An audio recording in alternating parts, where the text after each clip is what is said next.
Back then in 1998, when I was 8 years old, I did my first trip to the US, and that trip was on Cathay Pacific. So, today, to talk about Cathay Pacific, its hub Hong Kong, I have my friend Anand Yedery, who has been at Cathay for more than 2 decades. What does the name Cathay Pacific mean? What is the history of the airline? So Cathay Pacific actually was started by two ex-Air Force pilots, and at some point of time they decided to move to Hong Kong and start the airline, which of course today is known as Cathay Pacific. The best part of Hong Kong is it's got everything for everyone. Hong Kong is a beautiful city. It's a city where you get to see lovely skyline. And you don't want to miss that from the Victoria Harbour. Hong Kong is a visa-free destination. I can guarantee not many people knew about this.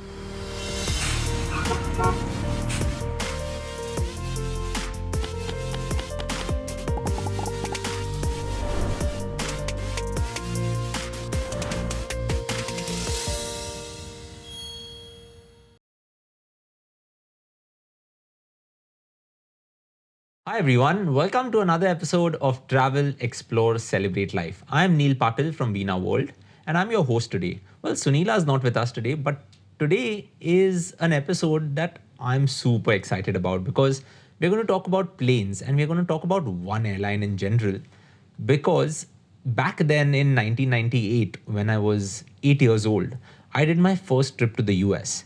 And that was probably the longest flight I had ever taken, or the longest set of flights that I had ever taken.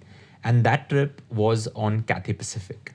Over the years, Cathay Pacific, which today flies out of Delhi, Mumbai, Bangalore, Chennai, and soon Hyderabad, was an airline that defined service standards across the industry.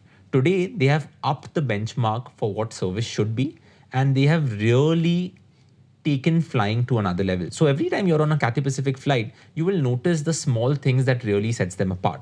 Now, whenever I'm doing an episode on aviation, on planes, I often like to get my friends here. And because we have this shared love for aviation, we like to talk about different things. So today, to talk about Cathay Pacific, its hub Hong Kong, and a whole lot more, I have my friend Anand Yedery, who has been at Cathay for more than 2 decades, which means he has a wealth of knowledge only about the airline, but planes and Hong Kong in general. So, on today's episode of Travel, Explore, Celebrate Life, I'm just going to pick Anand's brain, and Anand's going to tell us a whole lot more of what Cathay was all about, what the name Cathay means, the history, what is there to do in Hong Kong, and a whole lot more. So let's dive into it. Anand, thank you for agreeing to come on to Travel, Explore, Celebrate Life. When we spoke about doing this podcast, I was super excited. So I wanted to start today's episode by first asking you a little bit about yourself and then diving into the history of the airline in general. So tell us a little about you. Well, thank you so much, Neil. Firstly, really appreciate the fact that we're sitting together. I'm very excited to be here, and it's indeed a pleasure to be a part of your shows.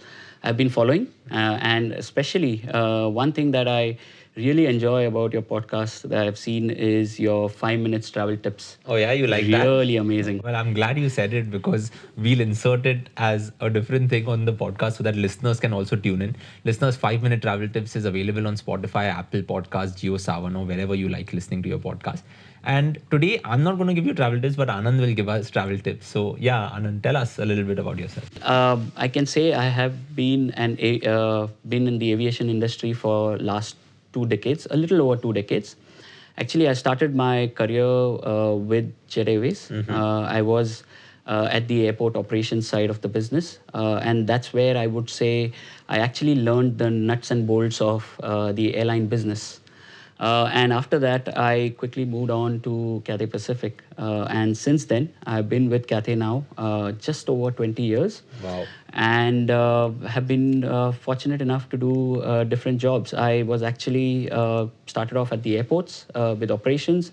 I then moved into sales, and later I was actually even managing the cargo business, the air freight business for Cathay Pacific, which is also one of the largest revenue contributors for an airline, Cathay Pacific. And now it's been last 4 years that I have been managing the customer travel and lifestyle side of the business for the region of South Asia, Middle East, and Africa. On the personal side, I would say I'm an aviation enthusiast, like you just mentioned some time back. Is the fact that what I love about aviation is airplanes. I just find it fascinating. Like I said, my first job, I was actually on the ramp where you see aircrafts taking off and landing. There were times when we had breaks and I would just sit at the airport. Those days, of course, it was the old Santa Cruz airport. Yeah. I would just sit across and not going for a break, but looking at aircrafts taking off and landing. And that passion is still live today because even today, I'm fortunate enough that my house actually faces the runway. And sometimes I just, sit, look at the flight radar app, and just keep watching aircrafts coming in and just trying to see which is the aircraft, which airline, and at what feet it is right now and how soon it lands. Just tracking that. Some crazy stuff, but I just enjoy it. And I watch a lot of videos. There are a lot of YouTube videos that are on the which give you a lot of insights about airplanes. So, which are some of your favorite YouTube channels? Mentor. I follow the Mentor pilot. I think he gives really, really good insights about how what aircraft types are and what do you do, and some of the mistakes that have happened and how had that helped aviation industry to get better. I think I find that really, really interesting as well. That is something that I follow. Now, you worked at Cathay for 20 years. How many trips have you done to Hong Kong? I've lost count, but if I have to say at least, because in a year I usually travel now, I travel at least 4 to 5 times to Hong Kong. And maybe I would say at least more than 50 times. Wow. In my tenure to one place, right? That's amazing. So I'll pick your brain on a lot of things about Hong Kong as well. But first tell me, what does the name Cathay Pacific mean, and what is the history of the airline? Yeah. So let me give you a bit of a background. So Cathay Pacific actually was started by 2 ex-Air Force pilots after the World War. And interestingly, these 2 pilots were actually in Calcutta. They were in those days flying aircrafts between India and Burma and China. And they were carrying relief materials between the 3 countries. And at some point of time, they decided to move to Hong Kong and start the airline, which of course today is known as Cathay Pacific. They started the airline in 1946 in September. Just recently, we actually celebrated 78 years of our anniversary. Congratulations. Thank you. And, as you asked me the right question, how did we come up with the name Cathay Pacific? So the founders actually used the term Cathay. It's an ancient term for China, which was back then used by Westerners to call China. So Cathay is actually anciently was known as China. Okay. And Pacific actually came from our founders' ambition. Or our founders, they actually saw that at some point of time, Cathay will fly across the vast Pacific Ocean. And we did that actually within 20 years. So our first flight that we flew nonstop from Hong Kong all across to Sydney in 1971. That's crazy. Yeah, and if you look at the founders' vision back then, because those days in 1946 they used to fly DC-3 aircrafts, which were turboprop aircrafts. So thinking about the fact that at some day we should be flying across the Pacific nonstop is one of the core values that have inspired us about being progressive, and that's something that we've carried forward over the 78 years. When you look back in these 78 years, actually, as an airline, we have evolved over a period of time. We have actually been with the changing times, have brought in so much of changes. We've always looked at future and made sure that we've invested ahead of time. And that's something that we are very proud of. And if I have to give you one example of that, um, during the pandemic, most airlines were actually completely, at that point of time, having most of the aircrafts grounded, and Cathay was one of them. But even at that crisis time, Cathay actually decided to invest in future. And,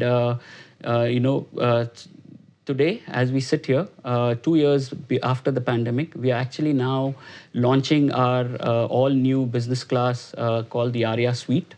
As well as we are coming out with our all new premium economy, and both of them are state of the art, which have most state of the art technology with amenities, as well as when you look at the kind of comfort and the kind of luxury that would provide.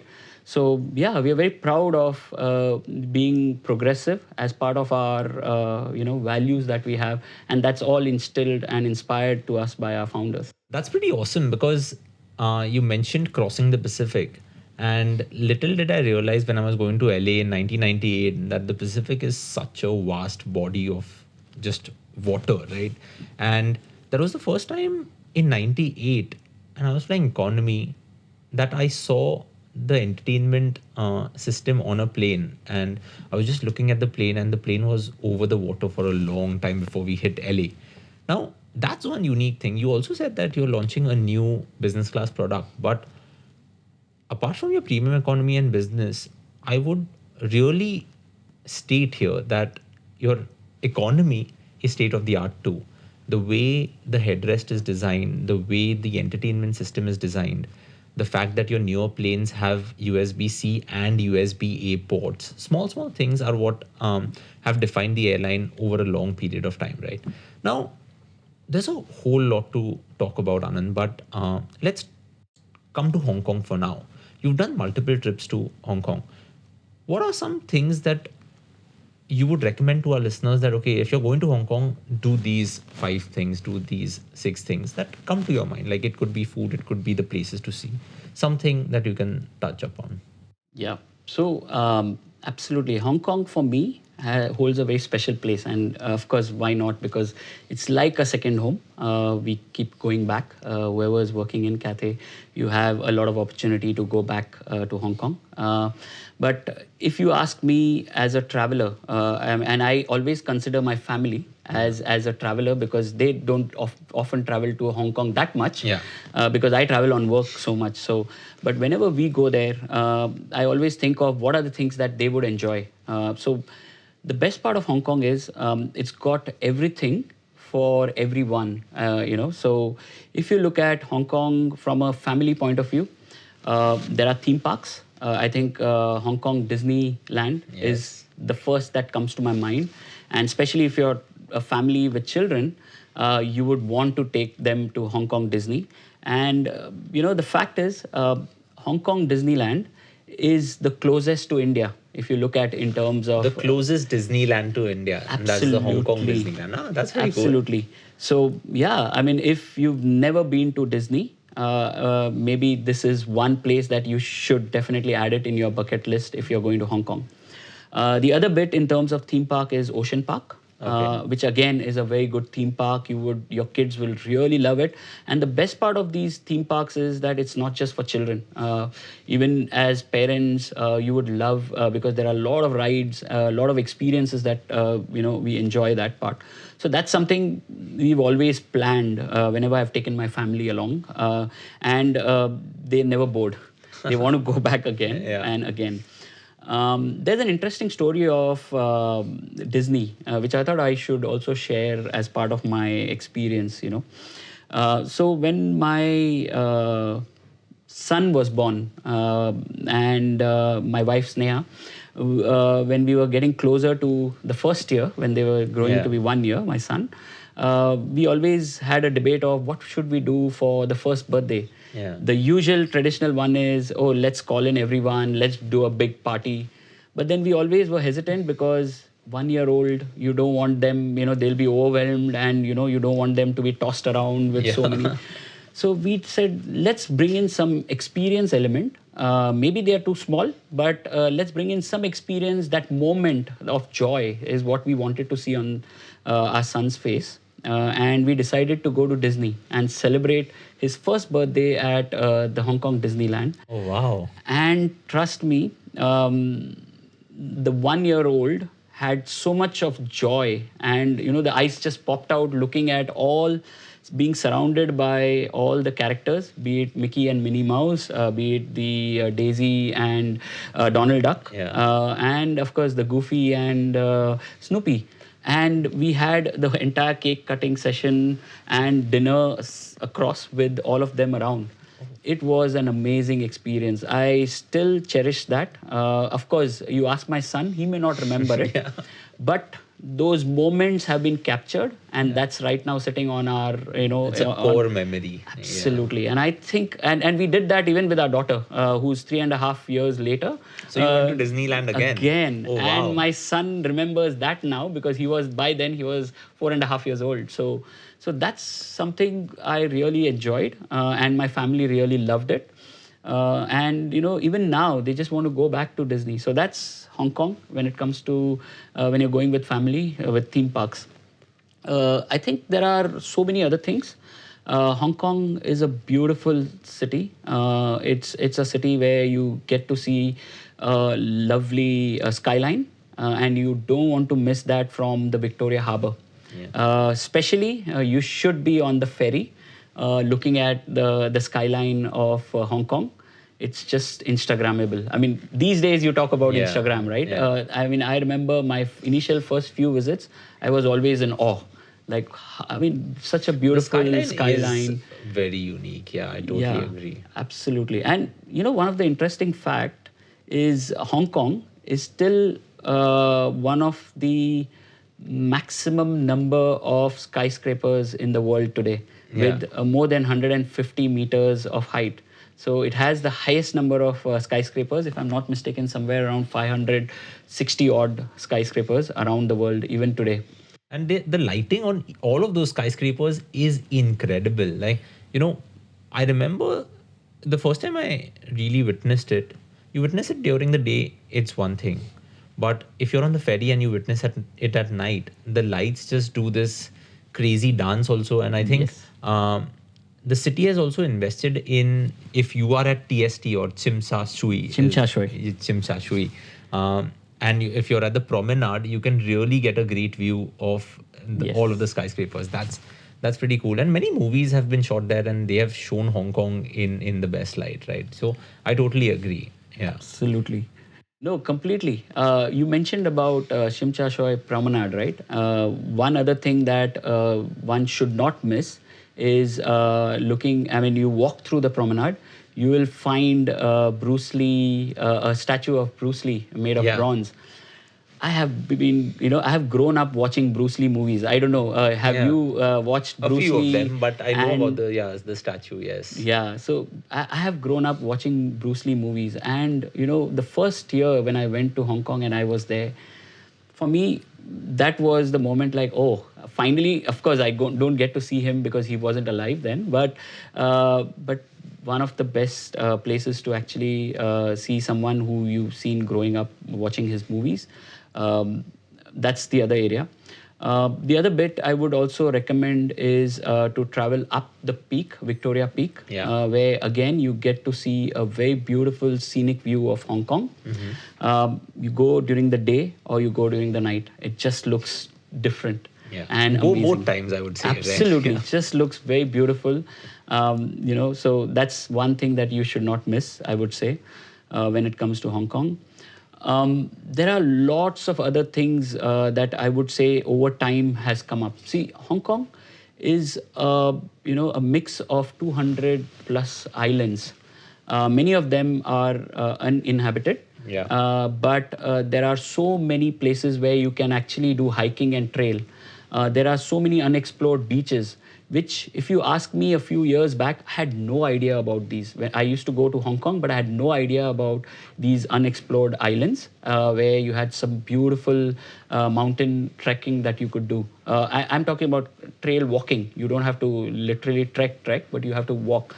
So I know these days there are a lot of young couples, there are a lot of health freaks who want to experience that, because as you climb up, you get to see the beautiful scenic view of, whether it's Hong Kong or the Kowloon Islands and so many other things. So yeah, I would say there's lots to do in Hong Kong, and there is something for every individual, whatever age group you are. Now, when like someone goes to Hong Kong, and given that you've given us this big list, we have seen people traveling to Hong Kong multiple times. It's not like visit the destination, take it off, it's done. You went for your son's first birthday, you went for your daughter's birthday, and all of that. So, all of that is great. But I think for the longest time, all of the research that I've done about Cathay, it has always been about efficiency. And I remember when I was in Hong Kong a few years ago, I happened to see a check-in counter, a self-check-in counter in the city. And I found that very unique, because you mentioned that if someone is coming from Macau and then connecting to a flight, baggage comes through. But sometimes it's a pain taking your baggage from the city to the airport also. And I saw these self check-in kiosks in the city. So tell us a little about that. Like if I go to a self check-in kiosk, of course, I know there are some ambassadors who help you out with the check-in. But does that mean that I check in the city itself and then just go with my hands free to the airport? Would that be the case? Absolutely. So that is one of our extended check-ins that we've allowed, and we've opened many years back. It's not now, but it's been there for, as you rightly said, for the longest of time. So a lot of our travelers come into Hong Kong airport, which is a Lantau Island. So if you know, Hong Kong is divided into 4 major islands, Okay. where a majority of the population is spread across. So there is Hong Kong Island, there is Kowloon, there is Lantau Island where the airport is, and there is of course new territories which are now coming up.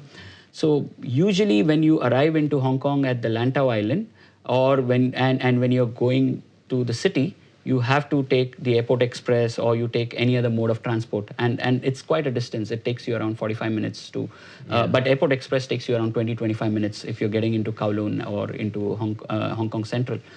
So the reason why we started this was we realized that a lot of our travelers were coming in from Hong Kong Central or from Kowloon, and they had to carry their baggage all the way to the Lantau Island. By opening up this, we again provided an opportunity to make their travel seamless. We allowed an opportunity for travelers to leave their bags, even if it meant that the flight was 5 hours later. Sometimes what happens is, usually say your flight is later in the evening, and hotels ask you to check out by usually by 12. Yeah.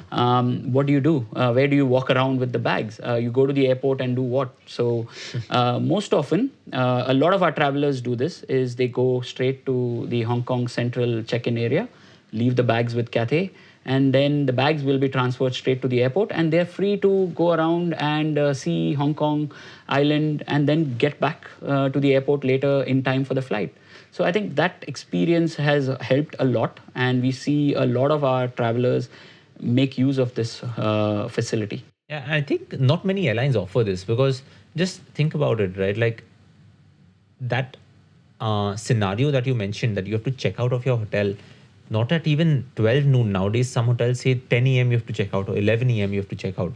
And if your flight is in the evening, you're just lugging your bags around. And sometimes there is that sense of, oh, will my bags be safe where I'm just kept them somewhere in a shopping mall and just looking at something in a shopping mall. So that's a super unique experience. Now, I wanted to ask you about a travel tip, right? Because you've spent so many years in the industry.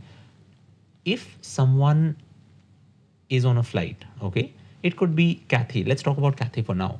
And the flight gets delayed and they have a connecting flight. Often, as a traveler or a passenger, we are panicking. We are panicking because we might miss the next flight.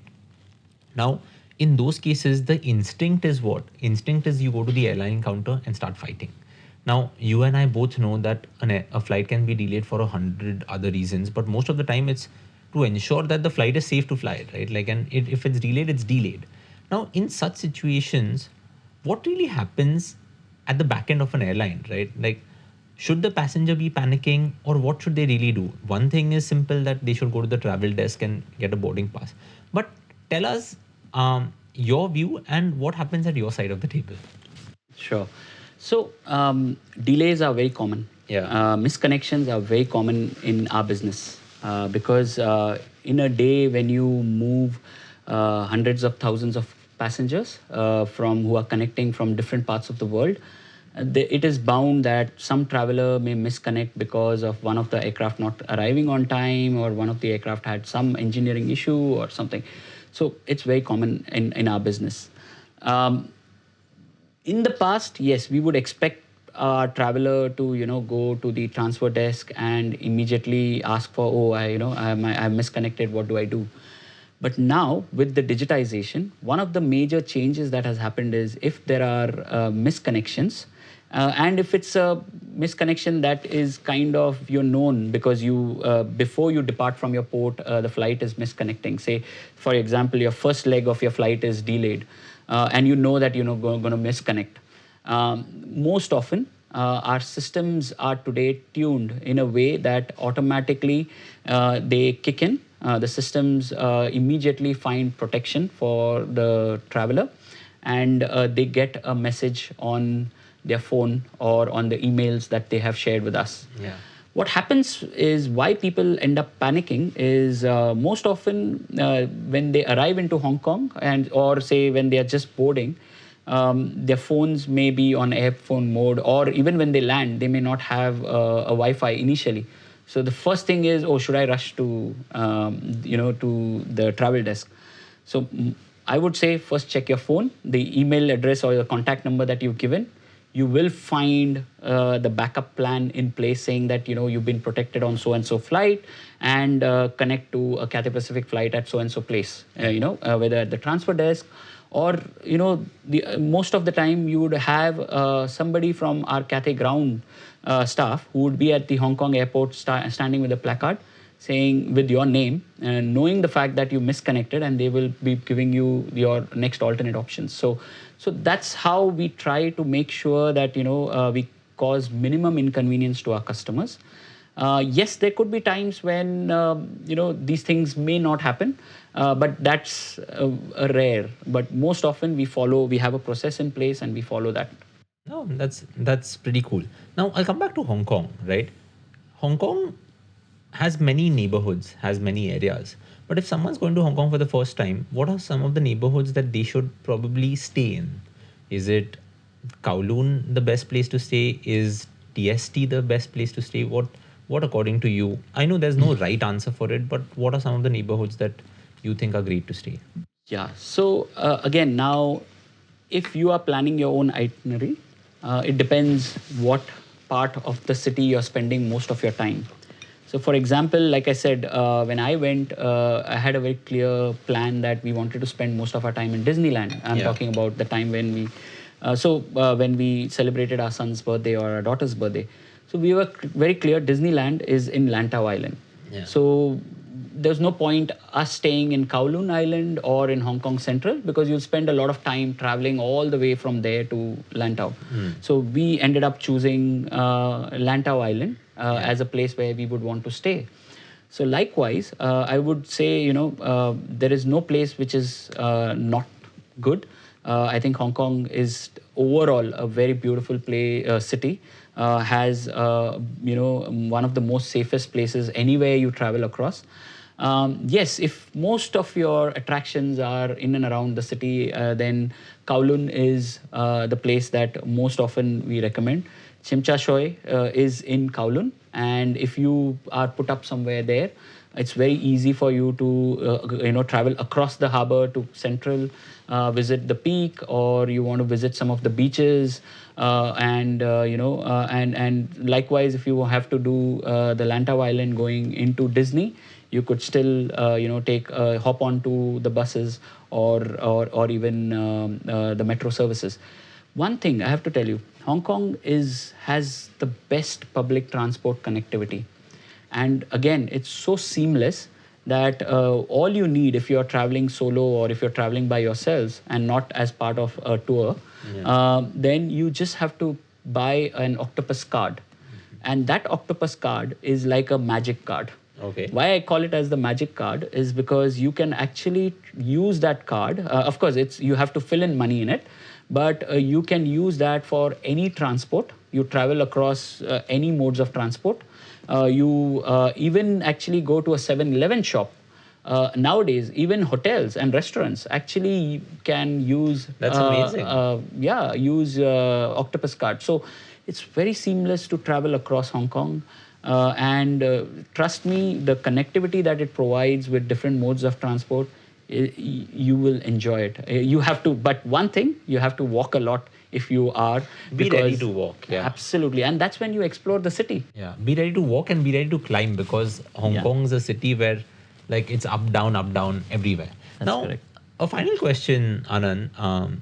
In your designation, there is the word lifestyle mentioned.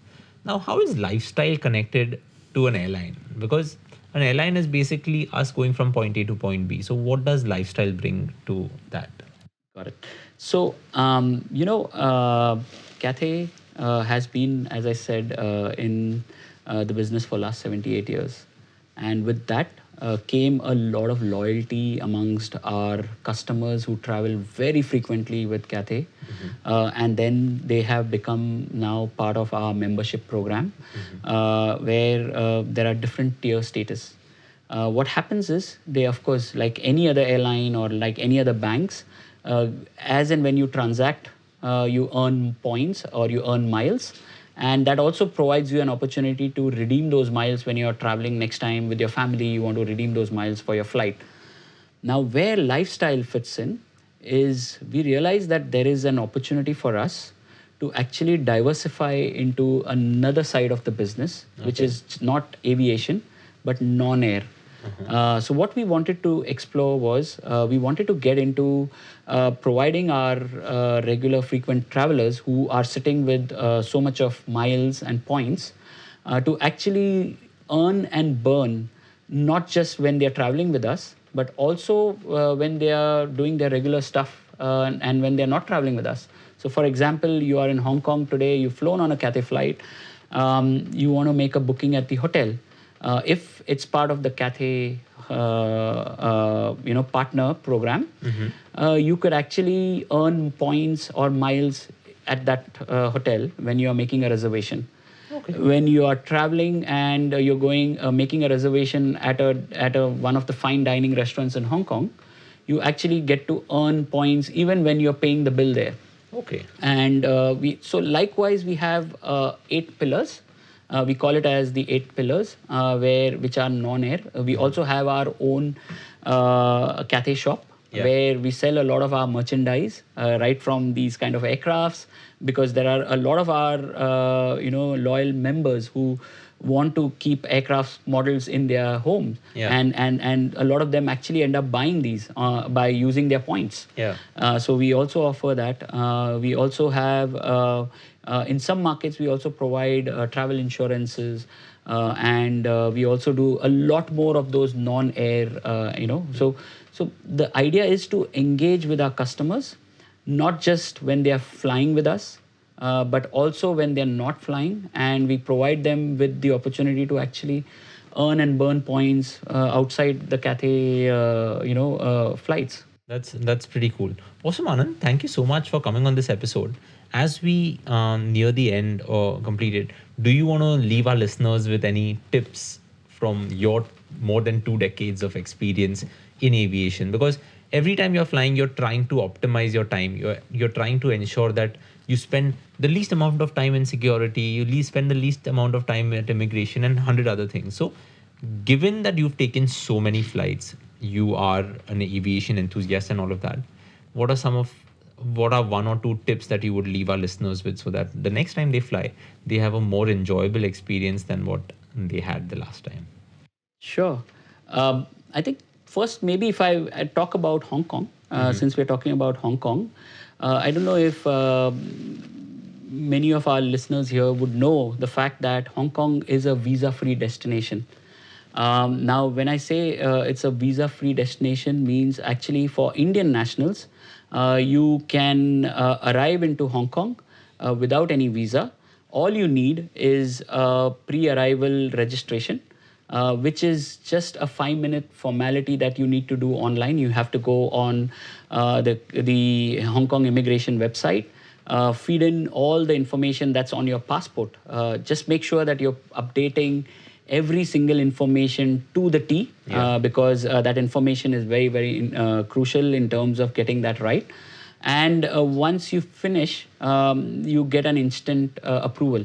So all you need is a PAR, and when you land in, you don't even need a visa, and it's absolutely free of cost. That's so. awesome. So one is, I would say, if Hong Kong is not on your bucket list, just make sure you add that, because it's a visa-free destination. It's a hassle-free destination. You can get in there.